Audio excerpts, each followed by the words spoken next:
Everyone, my name is Attracta. I'm a journalist at the Financial Times, and today I'm joined by Anne Richards, the CEO of M&G. She has a long history in the asset management industry. I think we discussed it's about 26 years.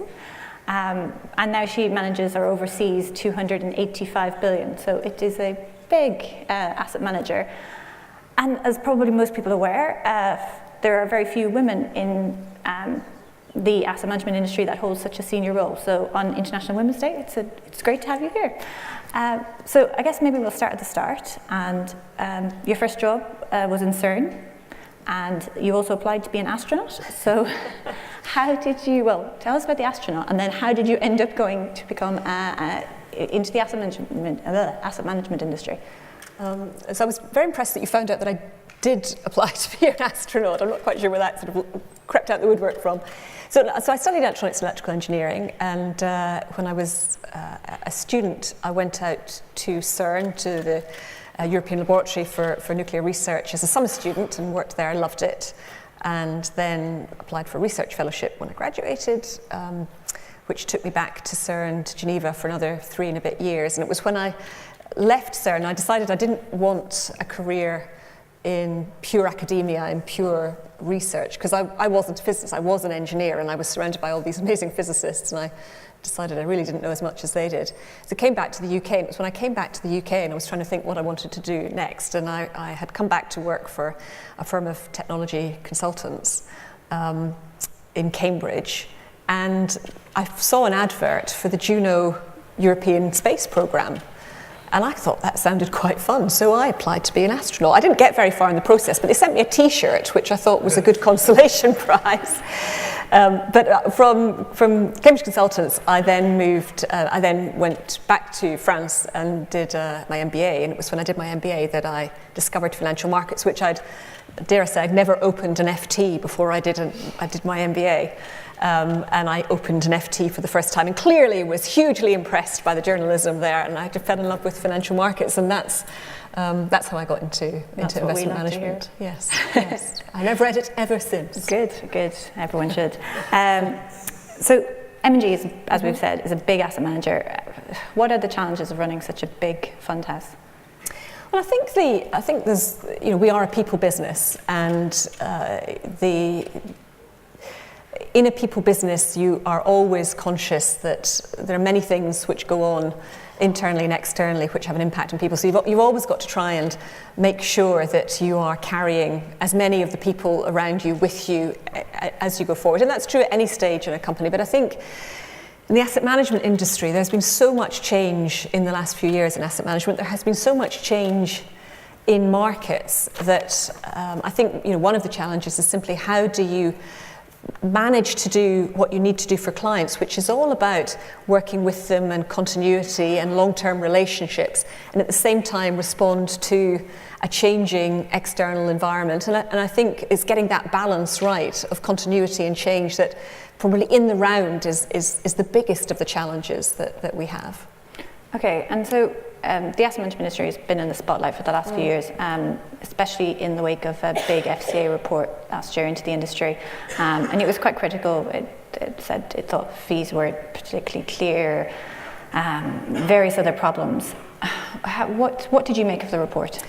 So I think it was interesting. So I think there was a lot of, before the report was published, there was a lot of angst on the part of the industry. There was a concern that there was about what the approach the FCA was going to take was. And I think what I thought was very encouraging is when the report was published, the industry, I think in a way, took a hard look at itself, and quite a number of the things that the FCA pointed out in the report, and I'm thinking things like, for example, putting independent directors onto the board, fund management company boards, and the ACDs of unit trusts of open-ended funds, for example. Thinking about how we can better demonstrate value for money was another thing. Thinking about long-standing customers who've been in share classes that perhaps have been superseded, and how we can find ways of moving them to better value share classes. There were a lot of things which came out of it that actually, when the industry went away and thought about it, there were some I think, really valuable things that came out of that conversation. And the industry has been broadly supportive, I think, of quite a number of those things. Transparency and disclosure around fees and charges has been a very, very interesting debate, because that's clearly one of the things which everybody agrees we need to get better at, how we articulate what the costs of any individual fund or portfolio are. But it's quite difficult to distill it down into a single measure when you start to think about the complexities that are in and around about that. So I think that the debate has been very, very healthy. The answer on some of these things is not straightforward, and I think we're working very constructively with the regulator now to try and find out what is the best way of showing what the costs and charges are in a meaningful way, in a way that's consistent across different sorts of portfolios and funds, so MiFID or PRIPS or anything else. So I think there's a lot of work in progress, but actually I think it's been quite constructive. Do you think the industry has been transparent enough historically? Do you think they have taken this seriously? So transparency is a very interesting thing, because there's an awful lot of information has been in the small print. So transparency in and of itself isn't almost sufficient, because you can be very transparent, but actually it's quite hard to assimilate what the information is. So I think we have to go back to saying what is the information that is useful and what is the best way of presenting it. Some of the costs and charges, for example, are effectively embedded in the portfolio return. So it's not that they're hidden, it's just that they're not explicitly laid out, and that's been the way that the industry has historically grown up. But if we're really not producing the information in a way that is both understandable and comparable, then I think we're not really doing what our customers need us to do. So I think that's the way that I look at it, is to say, we need to get better about working together in order to give meaningful and useful information. But it's not simply about providing more information, it's about thinking about how the information we provide is presented in an interpretable way. And it is complicated. You see that with the difference between MiFID and PRIPS, for example. Just the two different methodologies, same underlying portfolio, can give very, very different answers. And that's not helpful either. But the methods are valid, it's just they're different. We have that initiative at the moment led by Chris Sear on behalf of that came out of the FCA report. Have you been involved in that, and what do you make of it? We're not directly. We're involved through the Investment Association, and and I think there's a lot of constructive debate has been going on around about it, and I know some of the headlines have been a bit more confrontational, but actually the feedback I get is that there's real progress being made, and they'll come to something which is an acceptable compromise of all of those different things that I've mentioned.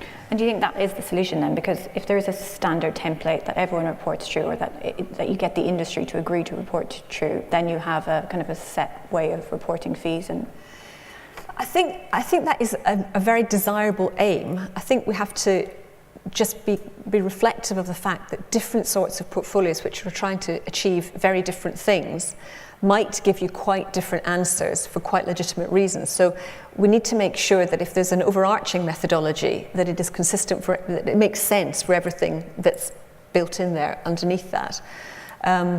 And I think that's one of the, I think the challenge is to find out what that overarching template might look like. It would be great if we can get to it, but I suspect it probably means that there have to be well-articulated reasons of why, perhaps for different sorts of portfolios, things might look a bit different. And I think it's trying to get that. There is no really one-size-fits-all. A bond portfolio and an equity portfolio might look and feel very different, and how easily will it be to compare them? Okay. Another takeaway from the FCA report was this investigation that's happening by the Competition and Markets Association into the investment consultant industry. What do you make of that? I guess it's a topic that's pretty pertinent to many people in this room. Yeah, so we've not commented on it explicitly, and one of the reasons for that is simply because it's still, the FCA is still going through its investigations and its discussions on that. I mean, the investment consulting industry is a really important part. It's very valuable to pension trustees. It's a very valuable part of that whole chain of discovery and making sure that there's real expertise in the room, and I think we sort of see the absolute benefit of it. It is a relatively concentrated industry, and I think that's why the FCA was looking at it. So I think we have to wait and see what comes out of the report when they come to it. But as I say, when our sort of conversations with the FCA about the broader market study have been very constructive, and we've found them to be challenging, but nonetheless listening to our reasoned and articulated argument. And I would expect them to be the same when they're looking at specifically at the investment consultants as part of that. Okay. Please do send in your questions via the app, and we'll also take questions from the floor towards the end. But we have had one question from the app already, and they're asking whether you think the focus on cost rather than value for money is meaningful. So I think one of the things that has been helpful in the last 12 months or so is I think initially there was a lot of focus on cost without focus on the final outcome. And cost is part of value for money, but it's not everything. And I think that shift in that debate has been quite helpful. I think it has held up a very interesting mirror. I mean, certainly the work that we've been doing internally at M&G and thinking, how do you demonstrate value for money? What is value for money? What does value for money mean for our customers? Actually, I think that has been a very helpful lens to think about. So no longer just thinking purely on price, but to say, well, what else is it? And part of that is about the service you offer, and part of it is about the outcome you deliver for the risk that has been taken. And I think we're only partway through the process of figuring out how we assess what value for money is in that context. But I'm positive on the fact that I think that's a very healthy debate for us to have. So I think that's been a real contribution to that debate, and we need to have more of a conversation about it. Okay. As we've mentioned, you're one of the rare women at the top in asset management. Do you think you faced any challenges getting there? Look, I think we all face challenges in our jobs day to day, and we all face challenges in our career progression, and I've had some along the way, and I expect everybody in the room has had challenges along the way. So I came into investment management with a probably a slightly different perspective to many people, because I'd come from engineering. I'd never worked in an environment where there were as many women as there were working in asset management when I came in, which is a perspective that, at CERN I was the only woman in a group of 50, largely physicists. So my perspective at the start was quite different. I think the focus over the last few years on diversity is something that I believe very passionately in, and I believe it not just in terms of gender, but I think our industry has been insufficiently diverse across a whole range of different measures. And I'm a huge supporter of the Diversity Project because it has broadened the conversation away from just gender. It's looking at all sorts, whether it's cultural background, educational background.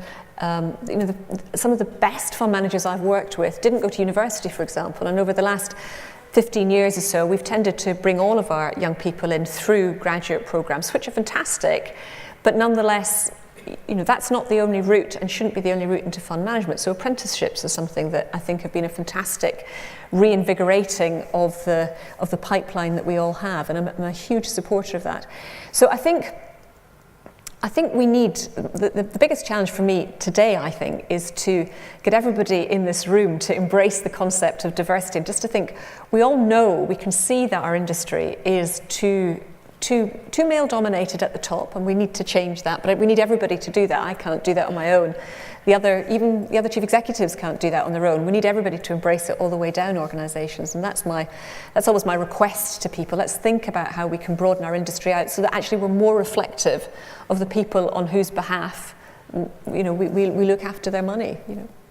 Okay, we've had a question in about, in the context of International Women's Day, what are your views on the pay gap at M&G, gender pay gap at M&G, and across the wider industry? So I guess first off, have you reported your pay gap? So we're part of Prudential Group, as you'll know. So we publish for the company as a whole, and we're on the cusp of doing it. We haven't actually done it. We'll be doing it in the next few days. So I can't give you the detail on the M&G numbers, but you shouldn't expect us to look any different to the rest of the industry. And I'm going to stop you there and say the rest of the industry has pretty big pay gaps. Yeah. It's some of the worst that we've seen so far. Yeah. We've seen bonus gaps of 84% and regular pay gaps of at least 30 to 35. I mean, and it doesn't make pretty reading. I mean, there is a complexity around how, because the template is standardised, how we report. So I can tell you that at M&G, 11% of our fund managers are female, but because you don't weight according to that proportion, you can see how skewed the numbers would be. Now, I'm not happy with 11%, but our annual turnover in fund managers is 4%. So even if every person that leaves is male and I replace them only with women, the statistic, just doing the maths, means it'll take 9 years to get to parity. There's an awful lot of heavy lifting that we still have to do, and we can't fix it overnight. The other thing that is a challenge in some of the numbers is that, again, at M&G, 19% of our women work flexibly, work part-time or flexibly, and only 1% of our men do. And again, just because of the way the weighting works, that changes it. And that will be the same for the other asset managers, I would think, broadly speaking, that report.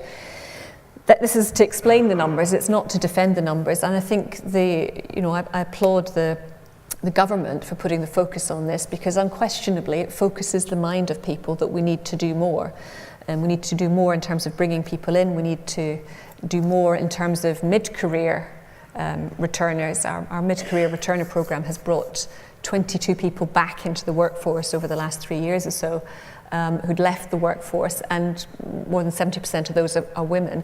So I think we need to be more imaginative about the way we bring people in to try and break this very, very slow pipeline advance that we've got. But what you can see is that the whole industry is shaped this way. So we've got to work and accept that this is a long-term problem that we've got to work at together.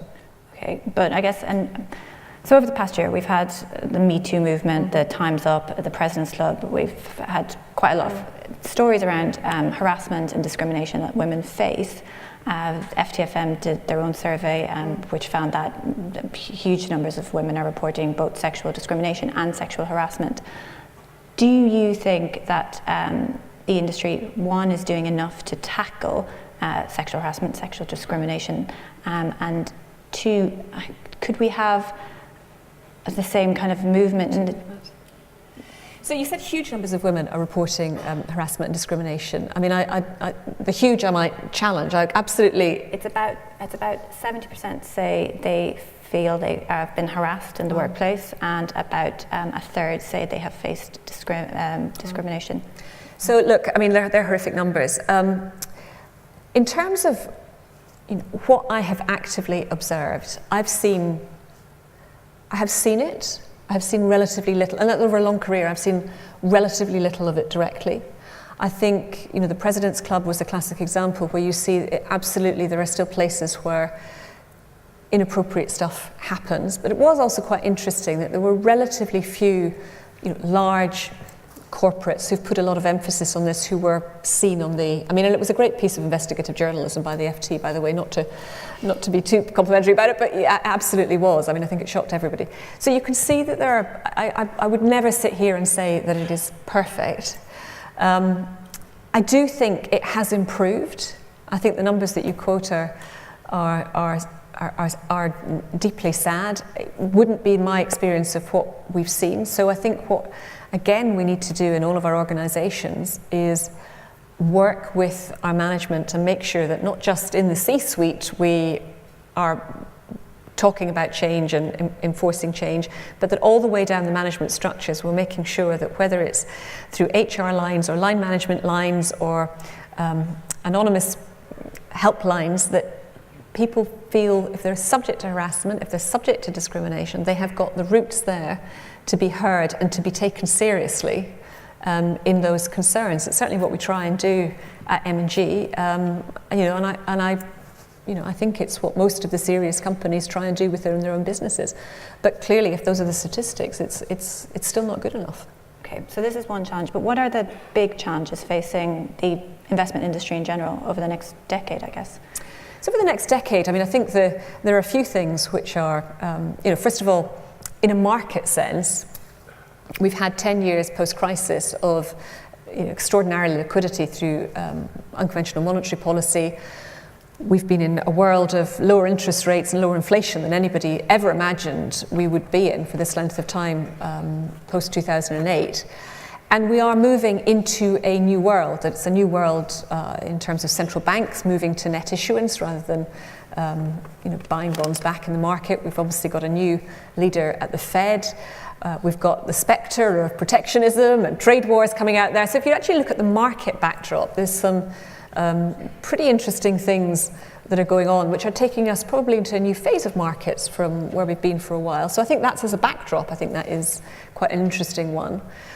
I think there's also a point about technology, which I think if you roll forward 10 years, it will change quite radically the face of asset management. I feel asset management is still quite an analog industry in many senses. We are building on processes which started 30, 40, 50 years ago on code, which is often 30, 40 or 50 years old in terms of the underlying accounting systems which we're all based on. And I think there are some quite radical types of technology and innovation which could change that whole operating platform that we work on, as well as some of the more interesting things around artificial intelligence, around machine learning, around big data analytics, which could actually inform the investment decisions that we take in very different ways. So I think roll forward 10 years, we will be a much more digital industry than we are now. I don't think we'll lose, I don't believe that our fund managers will be replaced by robots, but I think enhanced fundamental investing, enhanced by some of the data analytics and the artificial intelligence and machine learning, is a pretty powerful combination. So I think that enhanced investment approach and enhanced operational capability through the whole digital agenda will quite radically change the industry. So I think we will look very different in 10 years' time. Are you doing anything in the artificial intelligence space? So we're looking at a lot of stuff, as I'm sure lots of people in the room are. We go and explore different things with different companies, and I'm not going to talk about the great detail about what we're doing in that, but I'm certainly quite excited by some of the ideas that have come up. How many are properly implementable and how many can be made into robust investment processes, who knows, but we're certainly exploring some really interesting things. And I think there's another part of technology which I'm really fascinated by, which is the whole distributed ledger technology. And the great power of the distributed ledger is its ability to take what are essentially very, very sequential processes and turn them into simultaneous processes. And when you think about the very long chain that we all have, from the decision to buy or sell an asset at one end all the way to it hitting an accounting system or a custodian at the other end, it's a very long, slow process with lots of counterparties and lots of potential for errors along the way. You could put all of that onto a ledger whereby it becomes simultaneously everybody's looking at the same transaction instantaneously. And that would be quite radical. Now, we're not there yet, but there are interesting companies looking at doing some very interesting things in this distributed ledger space. And I think roll on 10 years, some of this will have become quite ubiquitous across the industry. Okay, I'm going to move to a question from the audience. So the question says, we've heard about long-term decision making several times over the conference. But are fund managers guilty of chasing short-term returns at the expense of robustly considered long-term returns?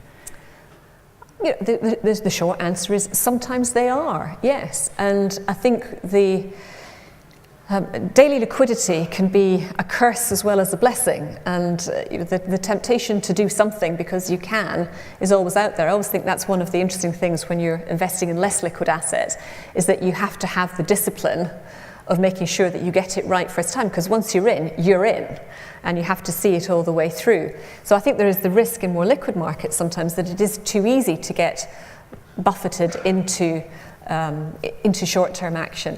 But having said that, good fund managers have much more discipline than that, and good fund managers understand when they have to take that long-term view. But it is important that we get the incentive structures right for those managers in terms of the performance incentives that are there. So for example, I don't like looking at data point, single data point, whether it's annual or monthly or 3-yearly or 5-yearly as a way of trying to measure if a fund manager has skill or not. I much prefer looking at rolling 3 and rolling 5-year numbers, and it takes a long time to build up those track records.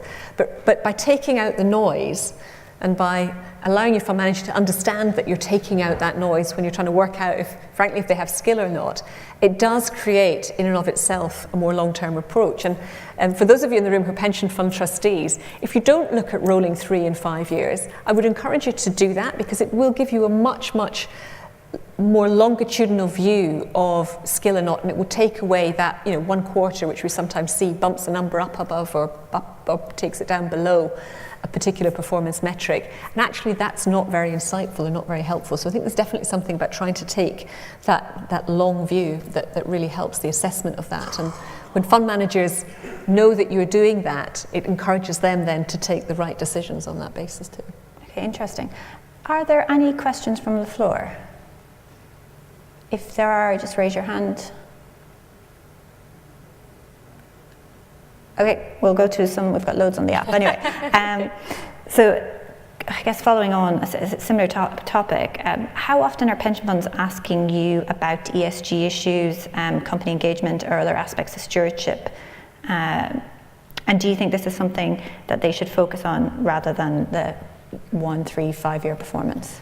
Well, I think both are important. I mean, as trustees, there's a duty to think about the financial return, and that is really important.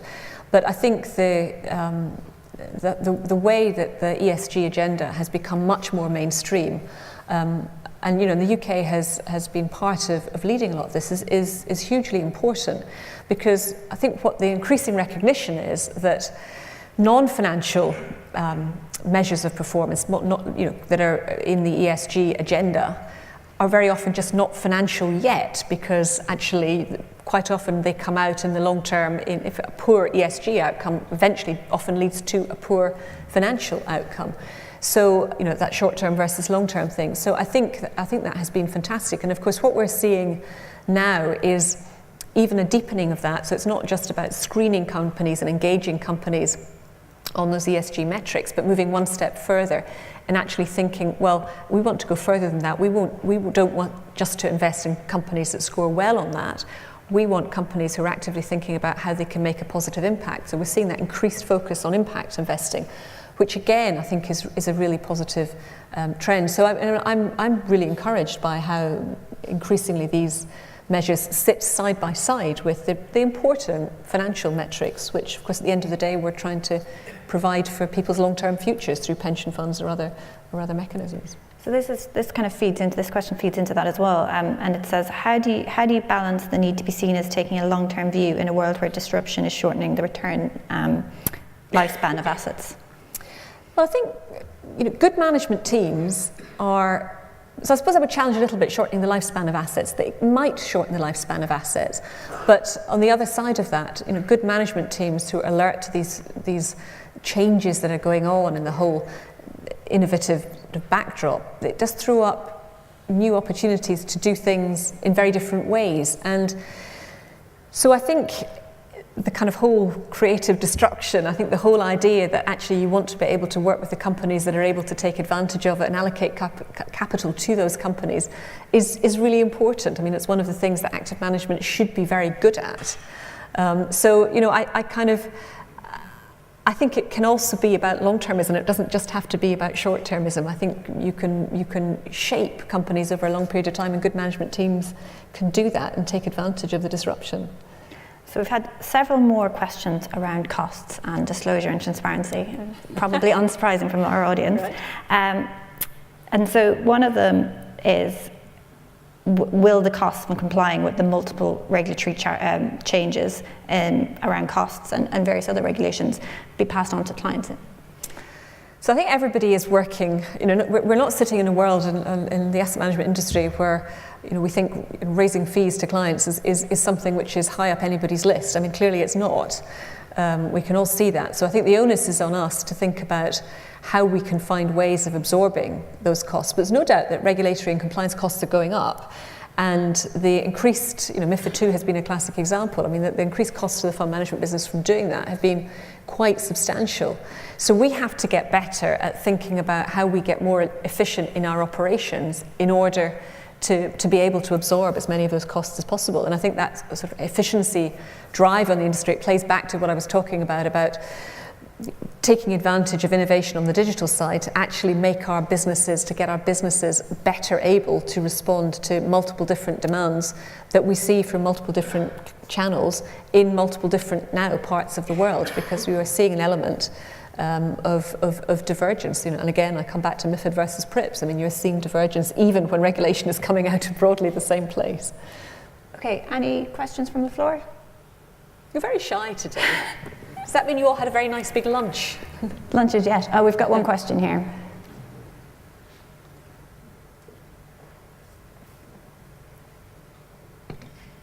Okay, I've got a controversial one then. Uh-oh.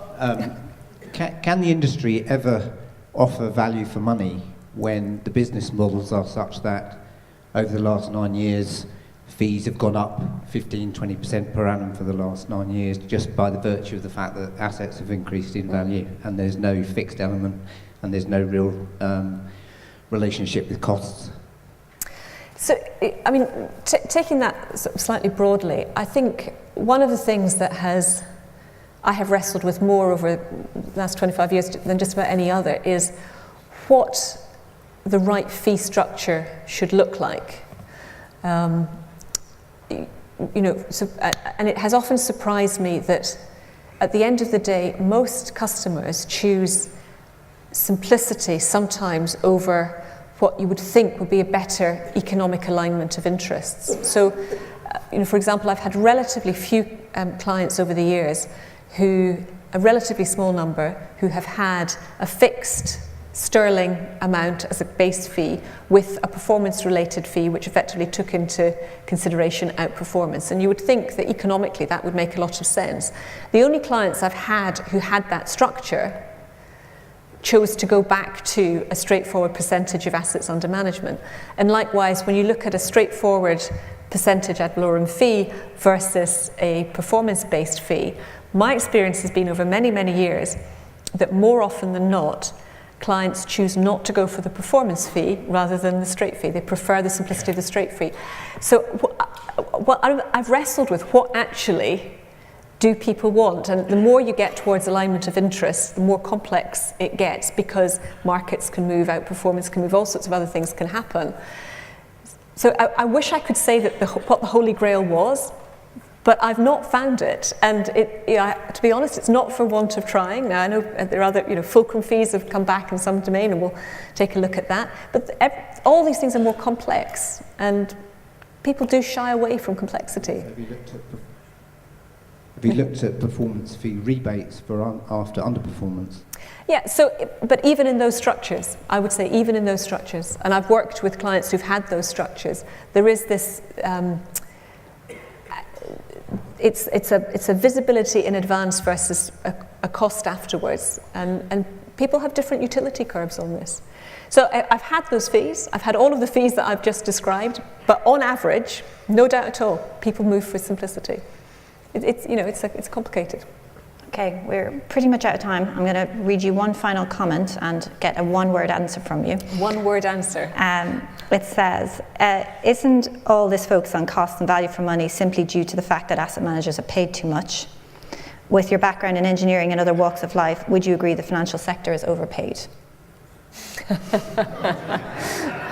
Some. Nicely done. That's your one-word answer. Thank you very much. Please give Anna a round of applause. Thank you.